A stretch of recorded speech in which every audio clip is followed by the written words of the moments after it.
नमस्कार, मैं सुमित यादव। आप देख रहे हैं दा सुनामी। 5 राज्यों के चुनाव ख़त्म हुए हैं। 4 मई को नतीजे हैं। 5 राज्यों के नतीजे 4 मई को आएंगे। इस बीच सभी लोगों की जो नज़र है वो महिला के वोट बैंक पे रहती है। अब बंगाल के चुनाव के बाद, इन 5 राज्यों के चुनाव के बाद सबकी नज़रें उत्तर प्रदेश में रहेंगी। उत्तर प्रदेश में 2027 की शुरुआत में विधानसभा के चुनाव होने हैं। सबसे बड़ी विधानसभा उत्तर प्रदेश की है। सबसे ज़्यादा विधायक उत्तर प्रदेश में चुने जाते हैं, सबसे ज़्यादा सांसद उत्तर प्रदेश में चुने जाते हैं। अब इस बीच में जो महिला आरक्षण बिल भारतीय जनता पार्टी लेके आई, हम लोगों ने देखा कि बिहार में भारतीय जनता पार्टी ने महिलाओं के वोट के लिए किस तरीके से 10-10 हज़ार रुपये महिलाओं के खाते में डाल के महिलाओं के वोटों को अपनी तरफ लाने का प्रयास किया। असम भी हम लोग गए थे। असम की तस्वीरें भी हम लोगों ने आपको दिखाई कि वहाँ भी 9,000 रुपये महिलाओं के खाते में डाल के महिलाओं के वोट को अपनी तरफ लाने की प्रयास भारतीय जनता पार्टी ने किया। बंगाल में उनकी सरकार नहीं थी तो वहाँ पे नहीं दे पाए, लेकिन 5 राज्यों के चुनाव के बीच में भारतीय जनता पार्टी एक प्रस्ताव, एक बिल, महिला आरक्षण बिल के नाम से लेके आई, ताकि महिलाओं के वोट को किस तरीके से अपने साथ लाया जाए, उसका एक प्रयास है। उसी तरफ दूसरी तरफ अखिलेश जी का एक प्रयास, पीडीए का नारा, पीडीए में ए को आधी आबादी बताते हैं, तो वो आधी आबादी किस तरफ जाएगी 2027 में? क्या पीडीए जिस तरीके से 2024 में साथ दिया उस तरीके से 2027 में भी पीडीए समाजवादी पार्टी का साथ देगा या नहीं? आधी आबादी समाजवादी पार्टी के खेमे में आएगी या नहीं? या फिर जो भारतीय जनता पार्टी एक प्रोपेगेंडा चला रही है कि पूरा समूचा विपक्ष महिला विरोधी है, उस पर लोग विश्वास कर रहे हैं। बातचीत करने के लिए हमारे साथ समाजवादी पार्टी के विधायक सकलडीहा से प्रभु नारायण यादव जी मौजूद हैं। बहुत बहुत स्वागत है विधायक चैनल पर। धन्यवाद आपका। चुनाव में एक महिलाओं का वोट एक बहुत अहम, सबका ये प्रयास रहता है कि किस तरीके से उनका वोट हासिल किया जाए। हम लोगों ने देखा बिहार में 10-10 हज़ार रुपये खाते में डाले गए और 5 राज्यों के चुनाव के बीच में सदन आनंद फानंद सदन बुलाया गया, महिला आरक्षण बिल लाया गया। उसके बाद एक पूरा प्रोपेगेंडा चलाया गया कि आप लोग महिला विरोधी हैं। तो कैसे इस बात को आप बताएंगे, जनता में जाएंगे, जो लोग बता रहे हैं वो गलत है, आप लोगों ने समर्थन किया था? देखिए, ये प्रोपेगेंडा फैला करके ये महिलाओं के नाम पे इंडिया गठबंधन को बदनाम करना चाहते हैं। लेकिन जनता सब कुछ जानती है। आपको पता होगा कि सर्वप्रथम माननीय नेताजी जब मुख्यमंत्री थे तो 1994-95 उन्होंने महिला आरक्षण को पंचायतों में लागू किया था।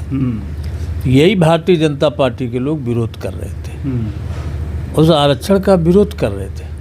और उस समय उन्होंने SC ST, वो पिछड़ा वर्ग और जनरल सीटों पर भी महिलाओं को आरक्षण देने का काम किया था। तो ये बौखलाए लोग हैं, इनका महिला आरक्षण से कोई मतलब नहीं है। ये तो नारी को नारा बना के इस्तेमाल करना चाहते हैं। इनका सारा भ्रम टूट जाएगा 27 आते आते, चूँकि पीडीए का सवाल है। एक आबादी, देश की आबादी का बड़ा तबका जो पीडीए के रूप में जाना पहचाना है, उसको ये आरक्षण के माध्यम से अधिकार देना नहीं चाहते हैं। इसीलिए दुनिया भर का प्रोपेगेंडा कर रहे हैं। अब बताएं, इनको आरक्षण देना होता तो 2023 में तो बिल पास हो चुका था। आज तो 16-17 में अध्यादेश भी जारी हो गया। तो अभी चाहते तो 24 के चुनाव में उस कानून को लागू कर सकते थे, लेकिन इनकी मंशा सही नहीं थी।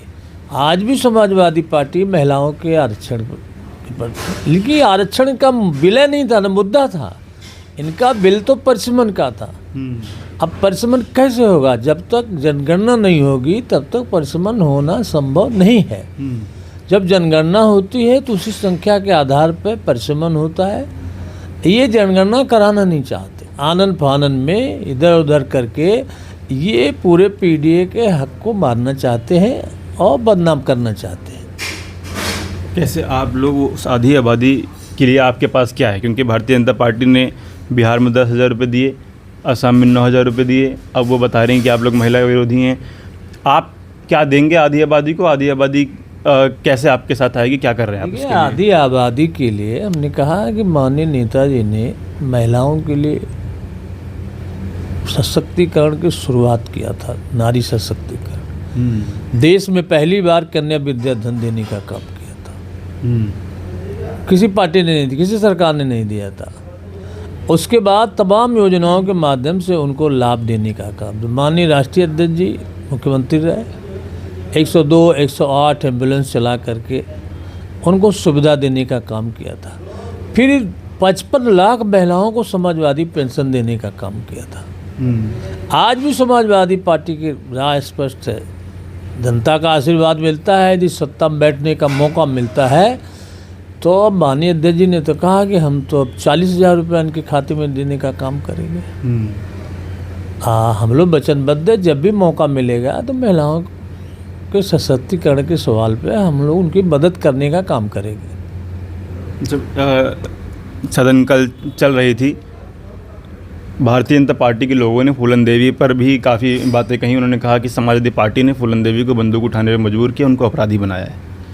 नहीं, ये तो प्रोपेगेंडा करबे करेंगे। भारतीय जनता पार्टी ने फूलन देवी को बहुत दिनों तक बेवकूफ़ बनाया, उनको सरेंडर भी कराया, उनको जेल में भी रखा, लेकिन उनके साथ न्याय नहीं किया। इतना जघन्य अपराध उनके साथ हुआ था कि वो उसको बर्दाश्त नहीं कर पाए। लेकिन समाजवादी पार्टी के मुखिया नेताजी जब मुख्यमंत्री रहे, उन्होंने केवल जेल से ही बाहर उनको नहीं निकाला, बल्कि देश के सबसे बड़े पंचायत में भी उनको भेजने का काम अपनी पार्टी से किया। अच्छा, आप पीडीए की बात कर रहे हैं। पीडीए का एक फॉर्मूला भारतीय जनता पार्टी के पास भी है। उनके पास भी तमाम पिछड़े नेता हैं, तमाम पिछड़े मंत्री हैं। ओम प्रकाश राजभर, संजय निषाद है, अनुप्रिया पटेल हैं, आशीष पटेल हैं, पंकज चौधरी हाल ही में प्रदेश अध्यक्ष बनाए गए। कैसे उनका पीडीए ज़्यादा मजबूत है, उनके पीडीए के साथ लोग जाएंगे, या फिर जो नारा अखिलेश यादव दे रहे हैं पीडीए का आपकी तरफ? क्योंकि ये बीते काफ़ी चुनावों में देखा कि जो गैर यादव पिछड़ा अति पिछड़ा था, वो भारतीय जनता पार्टी का उसने साथ दिया बीते कुछ चुनावों में। देखिए, भारतीय जनता पार्टी के असली चेहरे को पहचान ली जनता ने। जो समाजवादी पार्टी का पीडीए है पूरी तरह से मजबूत है और मजबूती के साथ खड़ा, उनको भरोसा है कि पीडीए को न्याय दिलाने का काम, उनको अधिकार दिलाने का काम, उनका आरक्षण दिलाने का काम कोई कर सकता है तो समाजवादी पार्टी का पीडीए ही कर सकता है। उनके साथ जो भारतीय जनता पार्टी में पीडीए के लोग हैं, जो उनके गठबंधन के सहयोगी दल हैं, रोज़ चिल्ला रहे हैं, 10 साल से लगातार चिल्ला रहे हैं, आज तक न अधिकार दिला पाए पीडीए को, न तो उनका आरक्षण दिलाने का काम कर पाए। तो बड़ा भरोसा उनको समाजवादी पार्टी पे, माननीय राष्ट्रीय अध्यक्ष जी पे है कि सत्ता में जिस दिन आएंगे मुख्यमंत्री की कुर्सी पे बैठने का काम करेंगे, चाहे वो शिक्षक हो, नौजवान हो, किसान हो, गरीब हो, मजदूर है, सबको उसको न्याय और उसका अधिकार दिलाने का काम करेंगे। पिछली बार जो 2022 का चुनाव था, आपके पूर्वांचल में पल्लवी पटेल से भी गठबंधन था, आपका ओम प्रकाश राजभर से भी गठबंधन था, केशव देव मौर्य भी आपके साथ थे, लेकिन इस बार आपके साथ कोई नहीं है, आप अकेले हैं इस बार पूर्वांचल में। कैसी तैयारी है? नहीं, जो भी गठबंधन, अध्यक्ष जी ने कहा, आप सुना होंगे कि जो भी गठबंधन हमारा इंडिया गठबंधन था वो आज भी है। बाकी निर्णय ये माननीय राष्ट्रीय अध्यक्ष जी का है, ये विषय उनका है, कौन रहता है कौन नहीं रहता है उनकी नहीं। वो उसी पे सवाल है, क्योंकि वो कह रहे हैं कि वो जिससे गठबंधन 2024 में इंडिया गठबंधन में जो लोग हैं वो ही रहेंगे, अब कोई नया नहीं आएगा। अब जब कोई नया नहीं आएगा तो 22 में तो आपके साथ इतने लोग थे, पूरा आपका सतरंगी गठबंधन था, तो इस बार जब कोई नहीं बचा है तो आपकी कैसे अकेले की तैयारी कैसी है? नहीं है, तो हमारा पीडीए के नेता, तमाम नेता जो कल दूसरे दलों में थे, समाजवादी पार्टी के साथ खड़े हो रहे हैं। अब फिर ये चुनाव की रणनीति माननीय राष्ट्रीय अध्यक्ष जी का विषय है, वो खुद तय करेंगे कौन रहेगा कौन नहीं रहेगा। एक बात अखिलेश जी बार बार कह रहे हैं, अभी बंगाल का चुनाव ख़त्म हुआ है, वहाँ पर किस तरीके से प्रशासन ने जो रवैया रहा, यहाँ से भी एक अधिकारी गए थे जयपाल शर्मा, वो काफ़ी चर्चा में रहे। अब बार बार अखिलेश जी कई प्रेस कॉन्फ्रेंस में कह चुके कि वहाँ की जो बंगाल की टीम है पूरी, जो पूरी सीआरपीएफ की पूरी सेंट्रल फोर्स वहाँ गई थी, वो पूरी टीम उत्तर प्रदेश आएगी। तो आपकी कैसे तैयारी है, कैसे आप इन जैसे जयपाल शर्मा जैसे अधिकारियों से, कैसे सेंट्रल की पूरी फोर्स से, वहाँ तो बंगाल में फिर भी बीजेपी की सरकार नहीं थी, यहाँ भाजपा की सरकार भी है, कैसे मुकाबला करेंगे?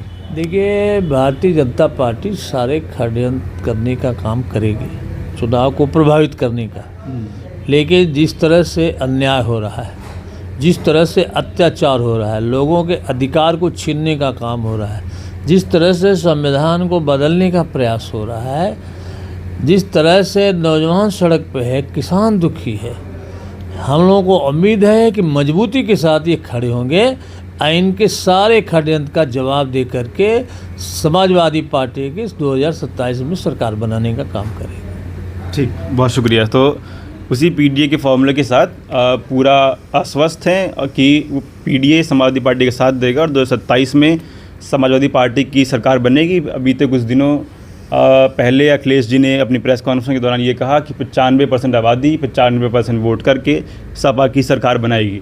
आप लोग क्या सोचते हैं? अपनी राय कमेंट बॉक्स में दीजिएगा। ये वीडियो मैं ख़त्म कर रहा हूँ। आप लोगों से मुलाकात अगली वीडियो में होगी। जुड़े रहे हमारे साथ, तब तक के लिए नमस्कार।